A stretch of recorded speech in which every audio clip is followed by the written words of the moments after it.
Welcome to Manage Your Damn Money with Ben and Malcolm, where we trade in personal finance advice for entertaining conversations about money. And sadly, as Cowboys fans are seeking refuge from the storm that is Jerry Jones.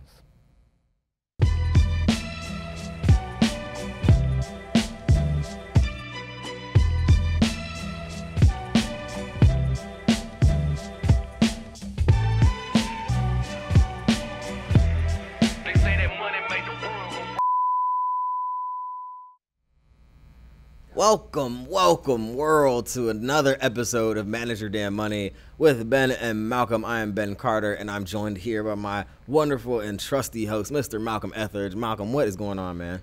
All good, man. I wish the rain would leave us alone. Indeed. It's been in the forecast literally every single day for the last like 2.5-3 weeks. I'm a little tired of it, but other than that, off and on, it's still hot though, so I'm happy. I guess. Yeah, for sure. On this episode, we are actually handling an interesting conversation, major financial hurdles facing millennials and how to overcome them. So we're going to cover that a little later in the show. But I just wanted to quickly reiterate something that we don't always talk about. This show is about money and millennials. Right. So it's a TV show. Right. Which it airs on several public television stations in the Washington, D.C. area. And a whole bunch of other countries, I recently learned. And it can be downloaded as a podcast on a whole bunch of different platforms. So we just want to remind people, because people don't always know all the ways in which we reach people. So that's something interesting to remember.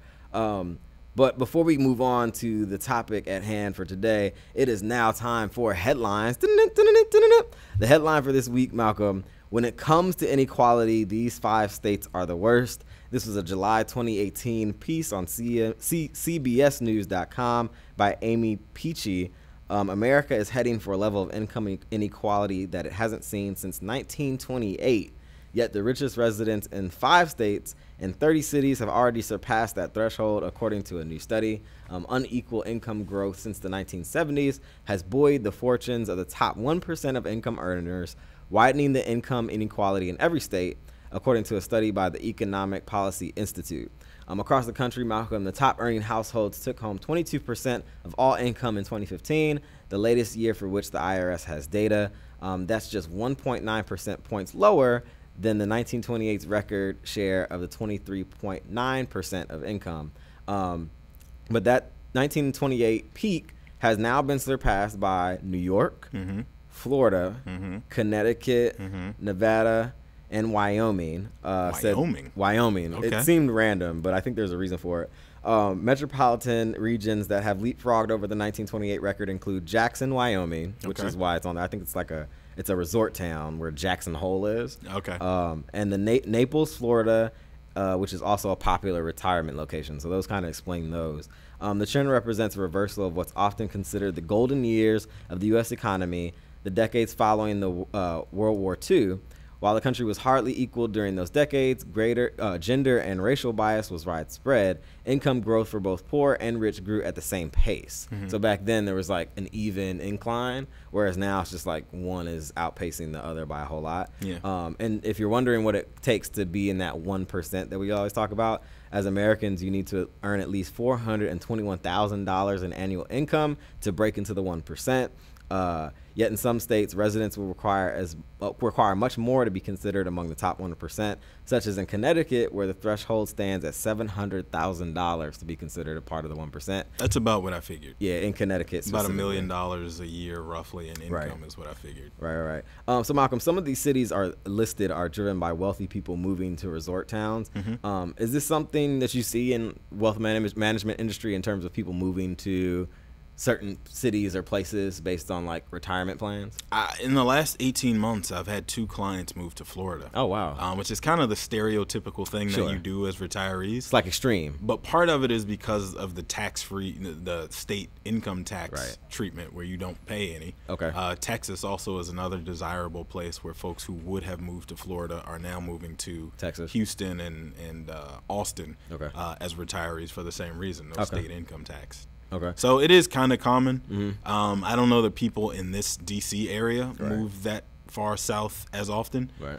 But there is, I think, migration happening a lot among retirees. For sure, for sure. Now, we kept referencing the year 1928. 1928 is important because levels of inequality occurred like this just before the Great Depression. So we talked about on a recent show the Great Recession, which we're familiar with, but the Great Depression was the 1930s when like people were in food lines and like the old grainy footage of people walking through the streets looking for food. It's interesting that you say that because I was actually reading today an analysis that was done by an economist on the parallels between the 2008 economic crisis and where we stand now, housing market to housing market, where wages were staying stagnant, but housing prices were going up 5 and 6 times the amount they were the 10 years preceding. We're in a similar place now where history doesn't necessarily repeat itself, but it does sometimes tend to rhyme.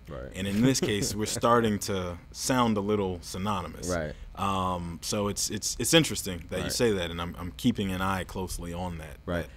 Speaking of economics, should we be concerned, that a recession is coming given the imbalance in like the haves and the have-not, so to speak? Yeah.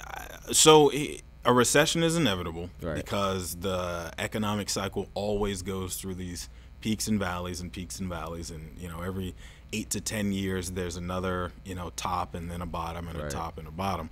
But I think the thing we should be more concerned with is the damage that the next recession can and will do because there's such a gap between the haves and have-nots. Because what happens during a recession is the rich get richer. If you think about 2008 when everybody's getting their home foreclosed on, who's swooping in and buying up those homes?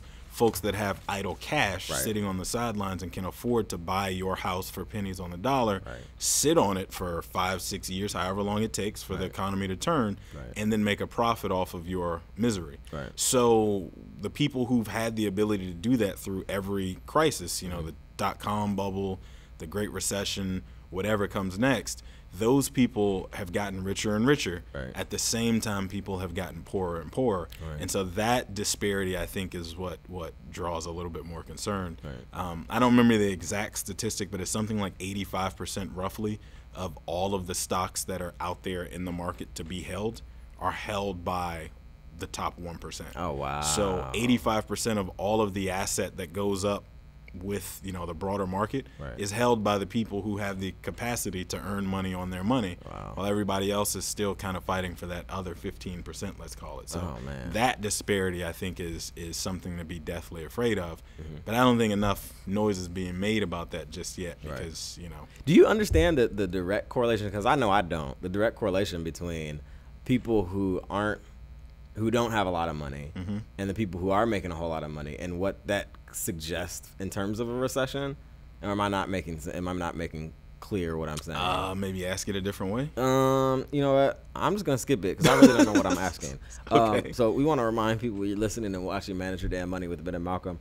Of course, you can catch past episodes of our show on Apple Podcasts, SoundCloud, Stitcher, Google Play, and Spotify. Please leave us a review on any of those platforms. That helps more people find and listen to our show. And of course, if you have a question for Malcolm that you want him to answer, you can send it to us, info@manageyourdamnmoney.com, and he will cover it on his Malcolm's Money Minute. And of course, you can follow us on social media. Malcolm, what's your handle? @MalcolmOnMoney. And mine is, of course, @MYDM with a 1 on the end. And you can always get us too on Facebook, facebook.com/manageyourdamnmoney. This is MYDM with Ben and Malcolm. Today's conversation at hand: major financial hurdles facing millennials and how to overcome them. We're going to take a quick music break. We will be right back.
Welcome back to Manage Your Damn Money with Ben and Malcolm. Today's conversation at hand, major financial hurdles facing millennials and how to overcome them. At MYDM, our goal is to put the focus on the financial lives of millennials and our generation and those generations coming behind us. Those born in the 1980s and on are facing some unique financial challenges: student loans, income inequality, a greater desire for gender and racial equality in the workplace, and the question of Social Security. Malcolm, we thought we'd take a look at this generation's greatest challenges and try our hand at potential solutions.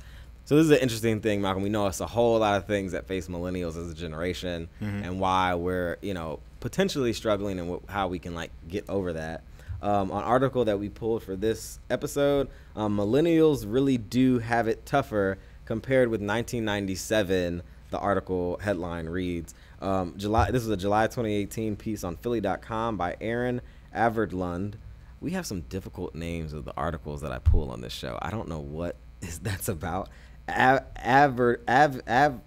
might just be you. If it's not Smith or Jones. Anyway, so the article reads, is life more expensive for America's millennials? We may hate to admit it, but yes, new data reveals millennials don't earn as much. They pay more for higher education and put off home purchases longer than Gen Xers and baby boomers did. Note a stunning report from the news site Axios, which shows just how the cost of living has risen for Americans aged 25 to 34 today versus Americans of the same age in the year 1977 when adjusted for inflation. So here we go. For instance, a 4-year public college in 1977 cost $8,000. That's amazing. $8,000 for a 4-year public college versus $20,000 today, while median incomes have stayed flat at $34,000 over the same time period. Median debt has risen from $10,000 to $33,000, while the percent of those 30-year-olds who own homes has dropped 48% to 39% since 1977. Risk-taking across generations, which analyzes investor behavior and risk-taking across the 22 to 37 age group, revealed that the typical millennial investor allocates 90% of their portfolio to equities, which is consistent with portfolio allocations or the quote-unquote glide path of what are called target date retirement funds. So it sounds like, you can clarify this for me, Malcolm, but it sounds like they're saying millennials pick, turn them on and they just go on by their own investments rather than things you have to actively manage. Yeah, I'd say that follows the trend. Okay, very good. And then an article also said, as for potential investment trends, millennials want to be homeowners but haven't yet switched en masse from renting to buying homes or even baby strollers. So it sounds like from 1977, when you compare it to now, there's a lot less going on for the millennial generation. Also, you already brought it up, and we bring it up basically every single show.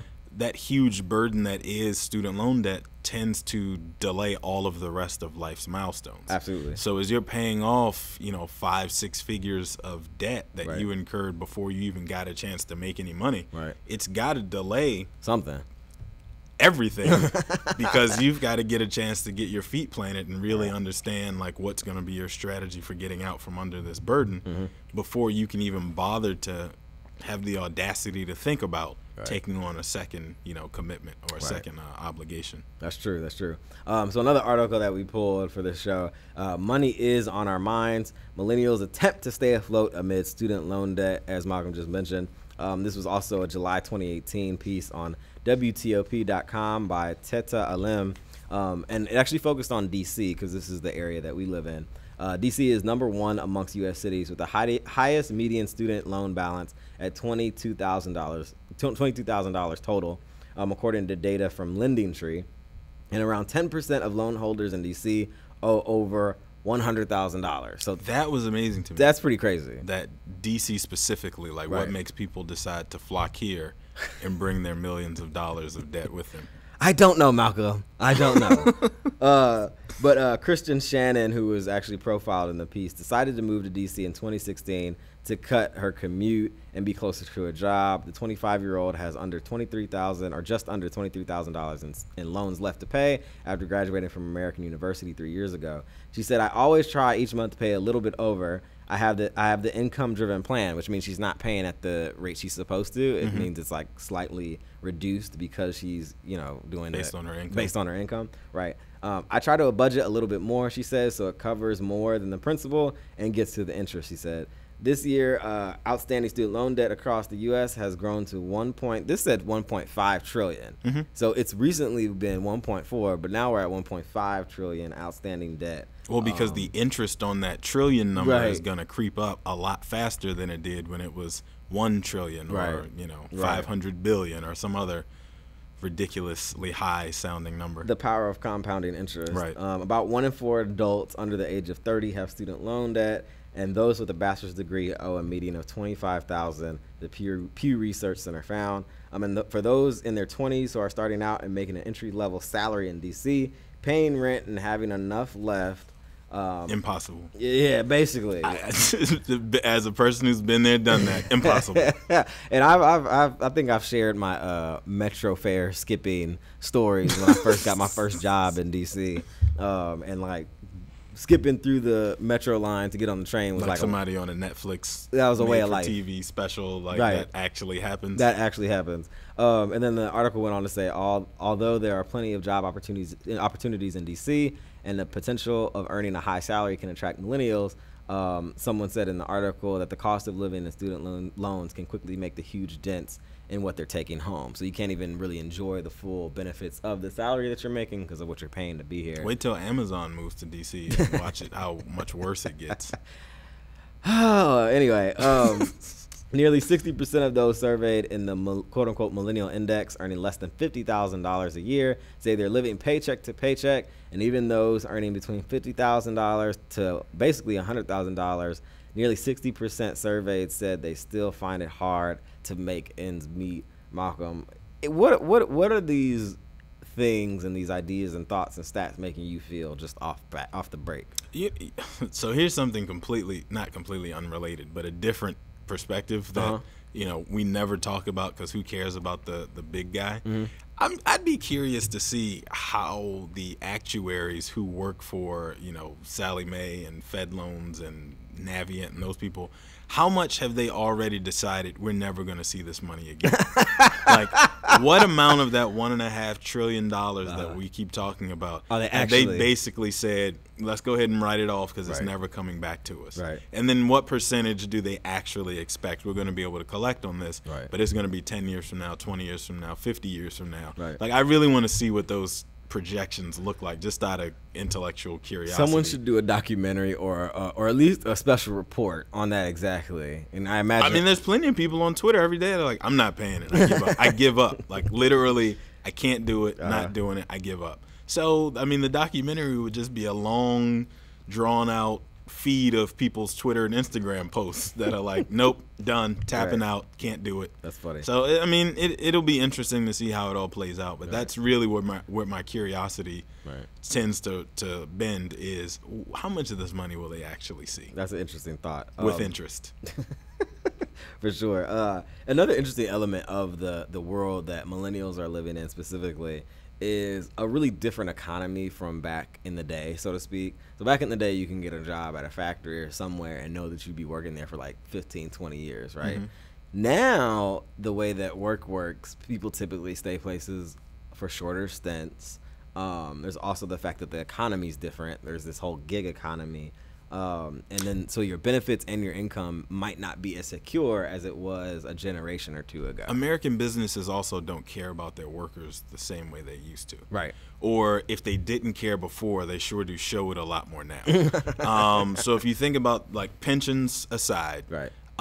If you just think about how people are paid, right. There used to be a time where, and I know this is completely like arbitrary and subjective, but there used to be a time where you could go to your boss and say, look, I'm about to have my second kid. I need a raise. Right. And they would give it to you because they would say, you know what, so-and-so's a hard worker, right. and I need him to be able to go home and support those 2 babies. Right. So here's X. We certainly don't live in that time anymore. We are nowhere near that time anymore. No. Now, we live in a culture where people are like, well, if you can't get by on this $40,000, we'll have to hire somebody else who's willing to struggle to see if this company is going to make it or not. Right. Like, it's a completely different attitude from the employers to the employees when it comes to money.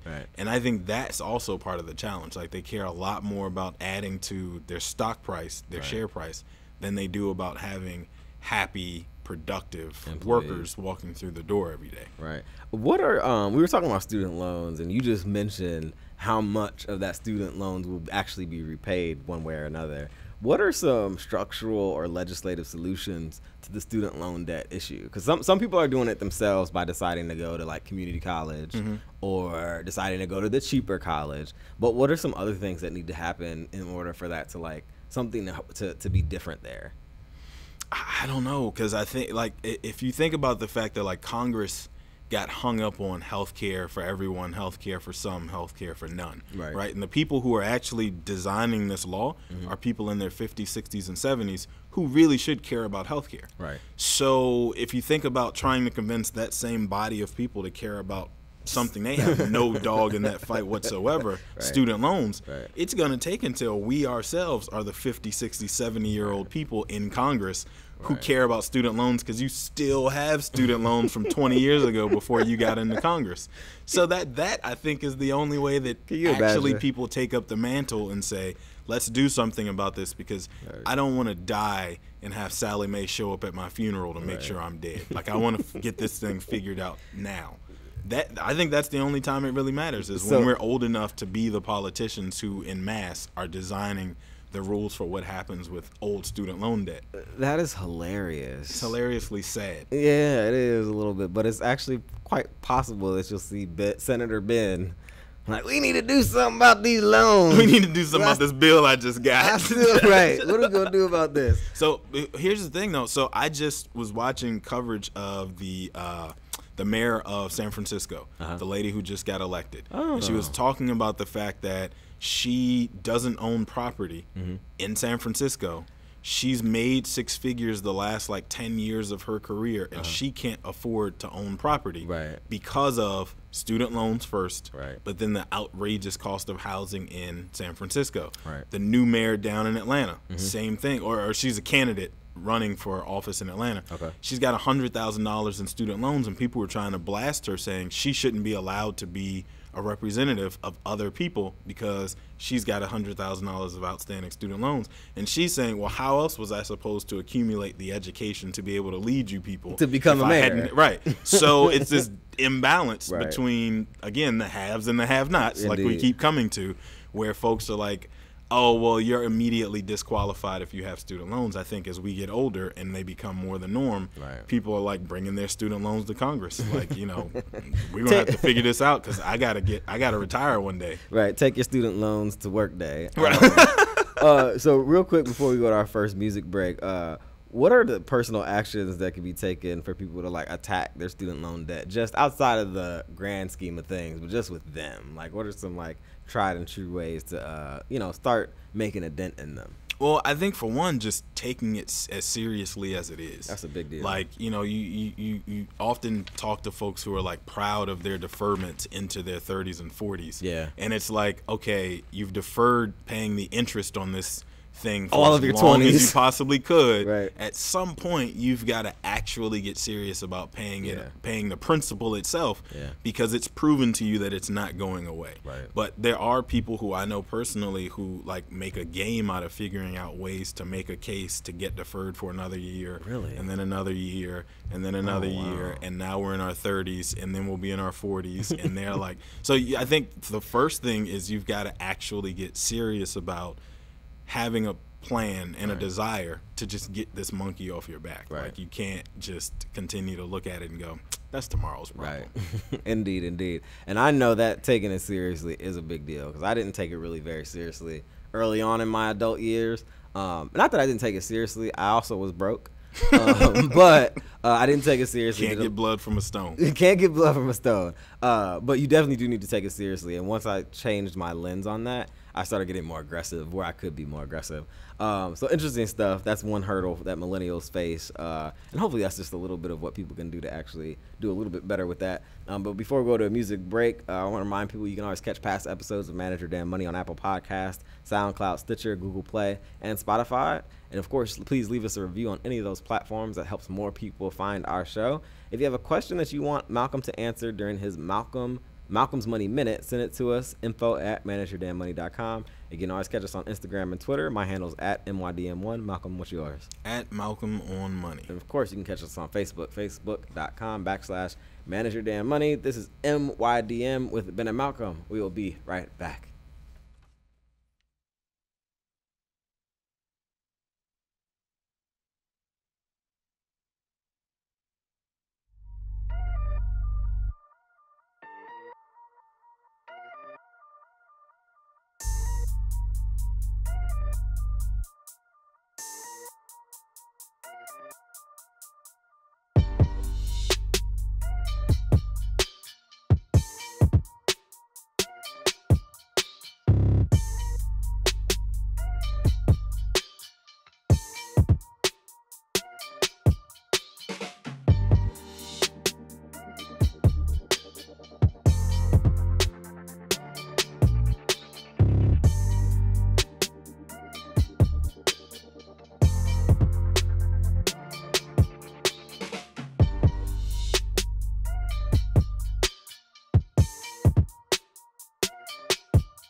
Welcome back to Manage Your Damn Money with Ben and Malcolm, where our conversation at hand for this episode, major financial hurdles facing millennials and how to overcome them.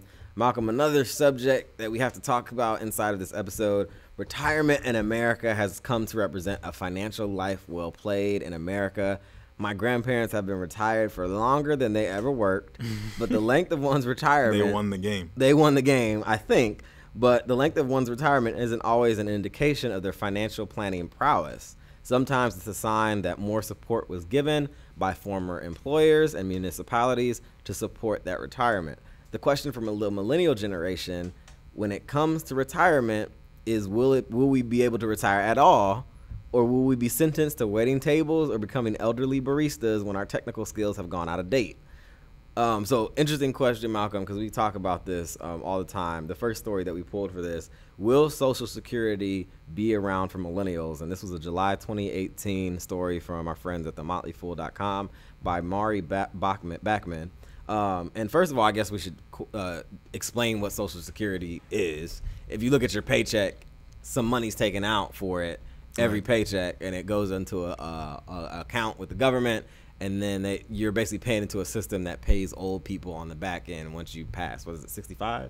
Well, 67 now for us. 67 for millennials. So it used to be 66. So we're getting retirement pushed back on us too. 65, then 66, now 67. Right. And I have my suspicions that number is going to move a few more times before it's all said and done. Indeed. And essentially you pay into it with the idea that when you get old, you get to recoup some of the benefits on the back end. Right. You're basically supposed to be prepaying your retirement benefits. Right. So you work for 30 years, you pay into this system, and then they invest that money very conservatively. They earn a few percent interest, a few percent in interest every year on that money, and then it's there to pay out benefits to you at the time you retire. Right. However, the Social Security system is the greatest Ponzi scheme ever perpetrated on American soil.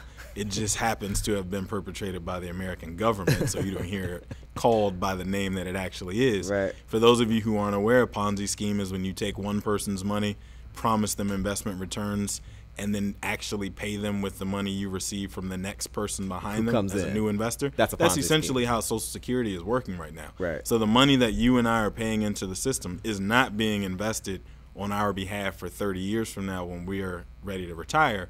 It's actually being used to pay for the benefits of our parents, right, and even the people older than our parents who are still collecting Social Security, right, because it hasn't been properly managed and funded the way it should have been. Right. So at the time Social Security was enacted, to keep, you giving us a history lesson. I'm going to nerd out on this thing all the way. I'm already in the zone because I have, if you can't tell, I have a serious problem with Social Security the way it's built. But basically, it was initially designed so that folks, when they retired, they would have a pool of money to help sustain them after they no longer were of working age. Right. Back then, that was like post-World War II. Right. The average life expectancy was like 70. Right. So it was conceivable that a person at 62 or 65 or whatever could collect benefits for 5 years, even 10 years if they so choose. Right. And they would do nothing to bankrupt the system as it worked. Then people started messing around and living longer. But then people started messing around in labs and getting smarter with medicine and actually exercising and stop smoking and all kind of things that lead to longer lives. And now all of a sudden people have the audacity to live into their hundreds. And those people who are living into their hundreds paid the same amount of years into that system as you and I would have paid, and the people who paid when it first started. But they're drawing out more. So now people are drawing out far longer than it was ever intended to be. And the problem is, if you do anything to alter it today, do you still charge me the same percentage in Social Security taxes that you did when you didn't alter the benefit? Right. That's the problem that I personally have with it. And anybody who says they're going to alter it in a meaningful way, I probably wouldn't vote for them. Right. So it depends. That essentially means you're changing the rules in the middle of the game, because it's in the middle of the game for somebody. You're changing the rules at the time that I'm winning the game. So I personally am the one contributing the dollars into the system. Right. And as I'm contributing those dollars, you're going to say, we want you to still contribute at the rate that you've been contributing. However, when it comes your turn to be in the driver's seat, we're not going to pay you the same way we did the people who played the game before you. Right. And, sorry, we mismanaged the funds. We didn't see it coming. Right. Sorry. Right. That is going to create some serious problems. And so, unfortunately, I think they're going to have no choice but to alter what that full retirement age becomes all over again. Right. But I'm not going to be happy about it. Indeed, indeed. Well, thank you for that history lesson on what Social Security is, Malcolm. The article identifies a recent Gallup poll. 33% of millennials said they worried benefits won't be around for them in retirement. The question is, will they be? And when I say benefits, I mean Social Security benefits. It's easy to see why so many Americans are concerned about Social Security. The program is facing a multi-trillion-dollar shortfall that could impact benefits if Congress, as you mentioned, doesn't step in with a fix. But while the latest trustee reports doesn't exactly paint a glorious picture for Social Security, the news isn't all bleak either. So Malcolm gave you the gloom and doom, and here's a little bit. I'm good for. A little bit of the sunny side. Right now, the worst case scenario, according to this article, for Social Security, looks something like this. If lawmakers don't intervene, the program will exhaust its trust funds by 2034. That's well within our lifetime. At which point, it will have no choice but to cut scheduled benefits by 21%. This means that future recipients, millennials included, that's us, stand to collect smaller payments than what they normally be entitled to, which is essentially what you just outlined, Malcolm. Still, 79% of scheduled benefits, here's the sunny side, is far better than getting no benefits at all. And right now, that's what we're looking at. Remember, Social Security gets its funding from payroll taxes, as in those taxes we like to complain about, but which also serve as a very important purpose of keeping the program afloat. Even in the best case scenario, meaning no 20% cut as mentioned above, Social Security is only designed to replace about 40% of the average worker's pre-retirement income. That's the part I don't think they make enough noise about in the general populace. Right. A lot of people, if you talk to just random people on the street, think that Social Security is going to be the thing they live off of. They live off of once they're no longer working. It's never been designed to be your primary source of income, but nobody was ever really taught that. It was never explained that way, and so people just assumed that that's what the thing was going to be. Plus, if you take Social Security benefits at the age of 62 when you're first technically allowed to sign up for it, you get a 75% benefit for the rest of your life versus what you would have gotten at your full retirement age. So for the rest of your life, you're getting 75% of that 40% income replacement for the rest of your life. So it's really not going to cover what it is that you need it to do. But nobody's making any noise about that in a meaningful way. So people heading toward retirement have no idea until they get there. And then it's like, oh, well, you know, I guess I'll go without food. Or live with my kids. Or that, hopefully. And then also, Malcolm, another element of this whole equation, which we have actually done a show on before, inflation. Though the program is supposed to give beneficiaries cost of living adjustments to ensure that they maintain their buying power in the face of inflation, recent cost of living adjustments have been far from generous, meaning they're not keeping up with or just barely keeping up with. So basically, I mean, they're laughable. Yeah, laughable. So Social Security, it seems like even if some of it is there for you, it's still not going to be enough to live, certainly at the level that you're accustomed to living. See, the author of this article, I vehemently disagree with the position that it's not as bad as what people are making it out to be, simply because we don't know how bad it's going to get just yet, because you have so many baby boomers who are still working, even the ones who are past full retirement age. So once they do finally start collecting that increased benefit that you get for waiting past your full retirement age, if you wait till you're 70, you get a maximum benefit. Oh, wow. So now we're talking about, instead of you getting 75% of what you would have gotten for waiting, you get like an extra 25% for waiting all the way to 70. Oh, wow. So those people are really going to deplete the stash, if you will, of what's there. Plus, there's that statistic that's floating out there that 10,000 baby boomers turn 65 every day. Oh, wow. So we haven't seen yet all the people who are going to ring the register and start to sign up for their benefits. All of a sudden that storm hits, and, you know, I think it actually is far worse than what people are expecting.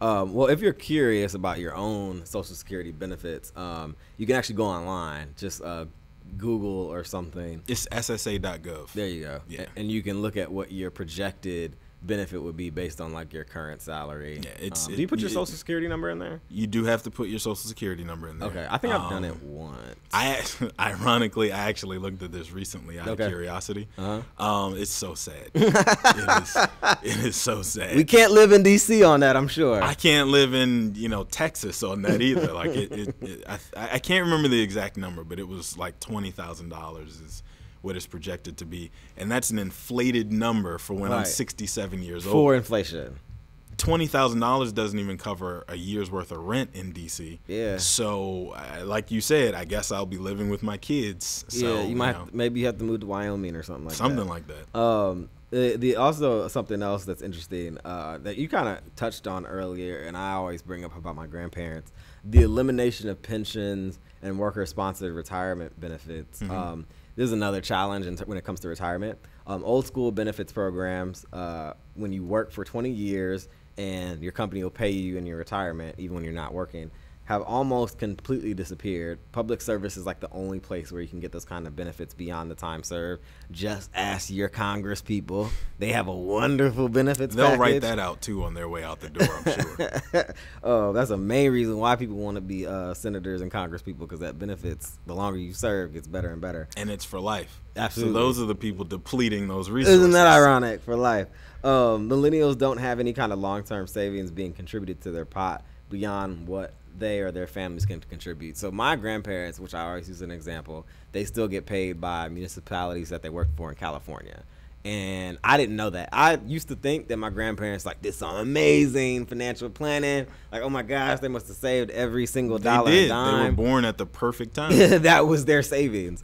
And then I finally realized, well into adulthood, it was like I had to be like at least 22 before I realized how, because I actually asked them in some way, shape, or form. I asked them. It was a roundabout because they're old, and that might have been a rude question to be that direct.